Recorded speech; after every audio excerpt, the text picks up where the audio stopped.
Alhamdulillahirrahmanirrahim. Wassalatu wassalamu ala asrafil anbiya'i wal mursalin. Rabbi shrah li sadri wa yassir li amri wahlul 'uqdatam min lisani yafqahu qawli. Alhamdulillah kita bisa kembali pada program e-learning di hari ini pada mata kuliah Audit dan Kontrol Teknologi Informasi dengan saya Mulkat Fadli. Baik, hari ini kita akan membahas beberapa hal tentang audit dan kontrol.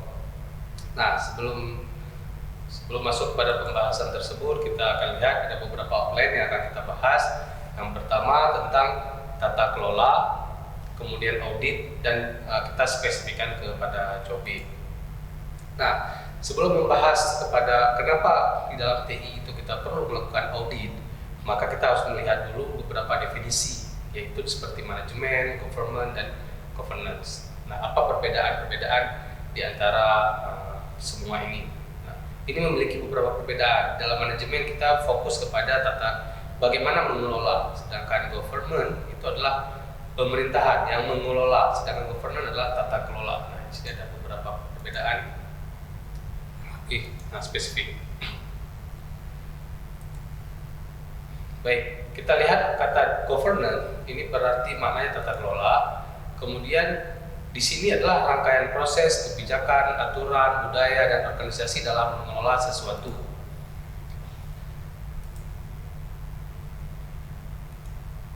Government yaitu pemerintah yaitu lembaga atau organisasi dan orang yang menjalankan tata kelola di dalam suatu negara atau kabupaten atau provinsi. Nah, selanjutnya ada manajemen. Manajemen adalah pimpinan perusahaan atau organisasi. Kalau di pemerintahan kita bisa bilang gubernur atau bupati dan wali kota. Sedangkan di perusahaan kita bisa bilang direktur dan sebagainya. Ini disebut sebagai manajemen.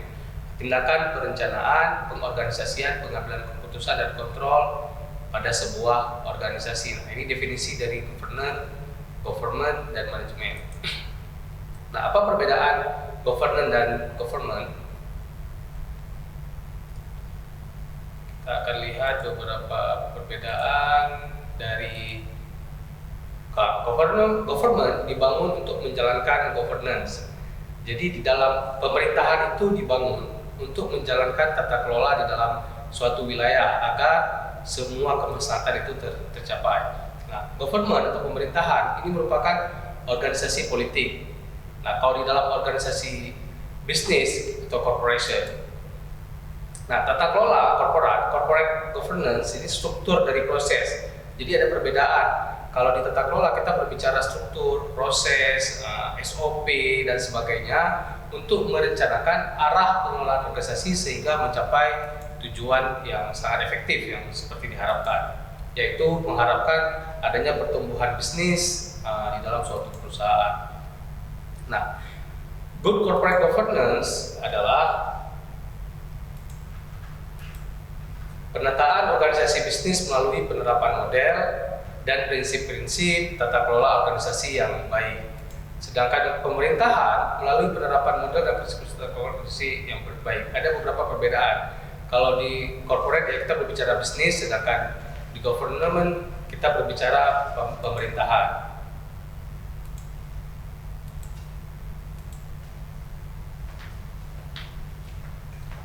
Oke, tata kelola TI atau di sini sekarang di beberapa periode yang lama kita berbicara manajemen TI. Sekarang berubah menjadi tata kelola TI. Apa perbedaan antara manajemen TI dan tata kelola TI? Di manajemen kita lebih fokus pada bagaimana menyediakan layanan atau produk TI bagi internal perusahaan saat ini. Jadi misalkan di dalam sebuah perusahaan kita berbicara mereka membutuhkan jaringan internet, maka kita sediakan jaringan internet. Mereka memerlukan printer yang terkoneksi antar beberapa komputer, maka kita menyediakan. Di situ manajemen TI bergerak. Sedangkan tata kelola TI ini lebih luas, dia mencakup bagaimana merencanakan, mengimplementasikan apa yang diinginkan oleh perusahaan untuk mencapai goals yang akan datang. Nah, jadi ada fokus masa depan untuk internal, kemudian ada fokus untuk kebutuhan pelanggan, yaitu untuk eksternal. Jadi ada beberapa aspek yang berbeda di dalam manajemen dan tata kelola. Nah, berikut matriks yang bisa kita lihat perbedaan antara IT manajemen dan IT governance. Nah, kalau kita lihat dari ruang lingkup, IT manajemen dia lebih sempit, yaitu internal. Sedangkan IT government itu lebih luas, ada internal dan ada eksternal. Sedangkan mekanisme dalam menjalankan IT manajemen ini ada departemen. Nah, jadi ada departemen IT khusus. Sedangkan kalau kita berbicara tata kelola TI, itu tidak bisa berbicara hanya manajemen atau departemen TI, tapi secara korporasi secara keseluruhan. Nah, di sini terlibat direktur, wakil direktur, pemasaran dan sebagainya.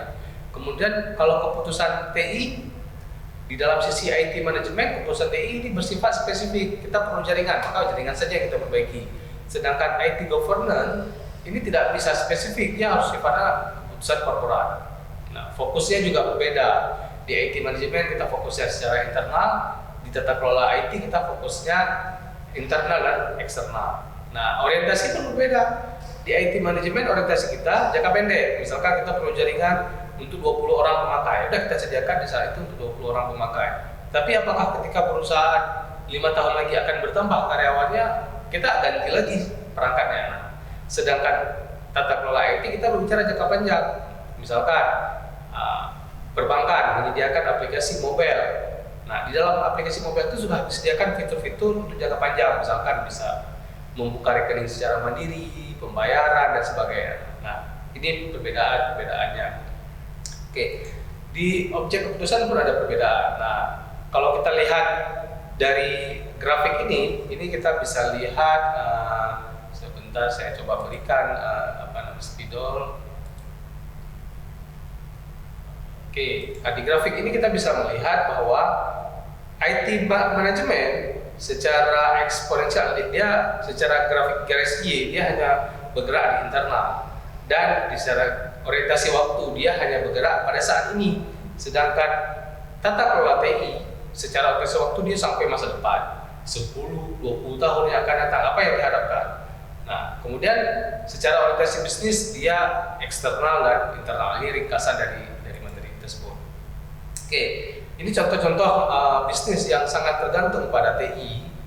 Penerbangan, perbankan, ya perguruan tinggi pun sekarang sudah sangat memerlukan tata kelola TI yang baik. Misalkan kita melihat seperti COVID sekarang ini, di mana-mana kampus menyediakan pembelajaran jarak jauh. Apabila ada kampus yang tidak siap dengan infrastruktur pembelajaran jarak jauh yang sudah disiapkan jauh-jauh hari, maka dia akan ketinggalan, maka dia akan jauh tertinggal daripada kampus-kampus yang lain. Nah, disinilah kita berbicara untuk jangka panjang. Kita tidak bisa memprediksi apa yang akan terjadi di depan. Oke, nah, prinsip-prinsip tata kelola TI seharusnya diadakan atau dioperasionalkan dan dikembangkan untuk mendukung bisnis. Jadi kita berharap TI ini bukan hanya untuk menyelesaikan masalah internal, tapi mendukung proses bisnis. Kita bisa mendapatkan customer baru, kita bisa mendapatkan pangsa pasar yang baru. Nah, ini diharapkannya. Manajemen TI harus menjadi bagian dalam tata kelola perusahaan. Nah, selama ini dipisah. Manajemen TI tidak dianggap sebagai tata kelola perusahaan. Bahkan beberapa perusahaan menganggap TI ini adalah cost center, yaitu divisi yang hanya mengeluarkan biaya, tidak bisa menggenerate revenue. Nah, oke.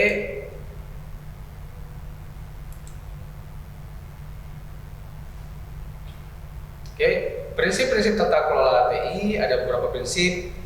Penyediaan layanan dan rekanan strategis ini yang harus dipenuhi. Nah, ini area fokus tata kelola TI, IT value delivery, kemudian ada risk management, performance measurement, IT strategi, sehingga berdampak kepada stakeholder. Baik, kita akan rehat sejenak, kita lanjutkan pada sesi selanjutnya.